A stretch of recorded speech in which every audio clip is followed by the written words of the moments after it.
ಇವತ್ತು ವ್ಯಾಕ್ಸಿನ್ ನಿರ್ಮಾಣ ಮಾಡಬೇಕಿದ್ರೆ ಪ್ರಧಾನಮಂತ್ರಿಗಳು ಎಷ್ಟು ಎಚ್ಚರಿಕೆಯನ್ನು ತಗೊಂಡ್ರು, ಎಷ್ಟು ಪ್ರೇರಣೆಯನ್ನು ಕೊಟ್ಟರು, ಎಲ್ಲೆಲ್ಲಿ ಹೋಗಿ ಅವರಿಗೆ ಉತ್ತೇಜನವನ್ನು ಕೊಟ್ಟರು, ಇದೆಲ್ಲ ನಮ್ಗೆ ಗೊತ್ತಿರತಕ್ಕಂಥ ವಿಷಯ. ಆದರೆ ಇವತ್ತು ಸರ್ಕಾರ ಮಾಡತಕ್ಕಂಥ ಕೆಲಸ, ಕೇಂದ್ರ ಇರ್ಬೋದು, ರಾಜ್ಯ ಸರ್ಕಾರ ಮಾಡತಕ್ಕಂಥ ಕೆಲಸಗಳನ್ನು ದಾರಿ ತಪ್ಪಿಸುವಂಥ ಕೆಲಸವನ್ನು ಇವತ್ತು ವಿರೋಧ ಪಕ್ಷಗಳು ಮಾಡ್ತವೆ.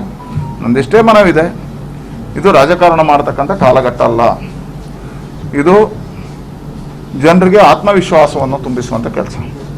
ಇವತ್ತು ಅತಿ ಹೆಚ್ಚು ಜನ ವಿಶ್ವಾಸವನ್ನು ಕಳ್ಕೊಳ್ತಾರೆ ಕೋವಿಡ್ ಬಂದಂಥ ಅವರಿಗೆ ವಿಶ್ವಾಸ ತುಂಬುವಂಥ ಕೆಲಸ, ಅವ್ರ ಮೇಲೆ ಆತ್ಮ ಧೈರ್ಯವನ್ನು ತುಂಬಿಸುವಂಥ ಕೆಲಸ, ಅವರನ್ನು ಇನ್ನಷ್ಟು ಆರೋಗ್ಯದ ಕಡೆ ಗಮನ ಕೊಡುವಂಥ ಕೆಲಸ ಕಾರ್ಯಗಳನ್ನು ಮಾಡಬೇಕಾದಂಥ ಎಲ್ಲರ ಜವಾಬ್ದಾರಿ. ರಾಜಕಾರಣ ಮಾಡ್ತಕ್ಕಂಥ ಕಾಲಘಟ್ಟಗಳು ಬೇರೆ, ಈಗ ಯುದ್ಧೋಪಾದಿಯಲ್ಲಿ ಕೆಲಸ ಕಾರ್ಯಗಳಾಗಬೇಕು. ಸರ್ಕಾರ ಅದನ್ನು ಮಾಡ್ತದೆ ಇರ್ಬೋದು, ವ್ಯತ್ಯಾಸಗಳಾಗುತ್ತೆ ಸರ್ಕಾರ ನಡೆಸತಕ್ಕಂಥ ಸಂದರ್ಭದಲ್ಲಿ. ಹಾಗೇನಾದರೂ ಇದ್ದರೆ ಟೀಕೆ ಮಾಡುವ ಬದಲು ಸಲಹೆಗಳನ್ನು ಕೊಡಿ, ಸರ್ಕಾರ ಜೊತೆ ಕೈ ಜೋಡಿಸಿ. ಇದೊಂದು ಅವಶ್ಯಕತೆಗಳಿದ್ದಾವೆ.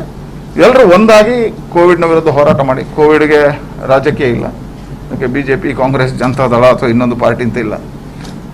ಕೋವಿಡ್ ಬರ್ತಕ್ಕಂಥ ಸಂದರ್ಭದಲ್ಲಿ ಪ್ರಾಣ ರಕ್ಷಣೆಯನ್ನು ಮಾಡ್ತಕ್ಕಂಥ ಜವಾಬ್ದಾರಿ, ಸಾಮಾಜಿಕ ಜವಾಬ್ದಾರಿ ಒಬ್ಬ ರಾಜಕಾರಣಿಗಿದೆ. ಹಾಗಾಗಿ ಎಲ್ರಿಗೂ ಪಕ್ಷಾತೀತವಾಗಿ ನಾನು ಮನವಿ ಮಾಡ್ತಕ್ಕಂಥದ್ದು, ಇದು ರಾಜಕಾರಣ ಮಾಡ್ತಕ್ಕಂಥ ಸಂದರ್ಭಗಳಲ್ಲ. ರಾಜಕಾರಣವನ್ನು ಬಿಟ್ಟು ನಾವು ಏನು ಮಾಡಬೇಕು ಕರ್ತವ್ಯಗಳನ್ನು ಅದನ್ನು ಮಾಡ್ತಕ್ಕಂಥ ಕಾಲಘಟ್ಟದಲ್ಲಿ ನಾವಿದ್ದೇವೆ. ಅದನ್ನು ಮಾಡಬೇಕಾಗಿರ್ತಕ್ಕಂಥ ಅನಿವಾರ್ಯತೆಗಳಿದ್ದಾವೆ. ಹಾಗಾಗಿ ಇವತ್ತು ರಾಜ್ಯ ಸರ್ಕಾರ ತನ್ನೆಲ್ಲ ಪ್ರಯತ್ನಗಳನ್ನು ಮಾಡಿ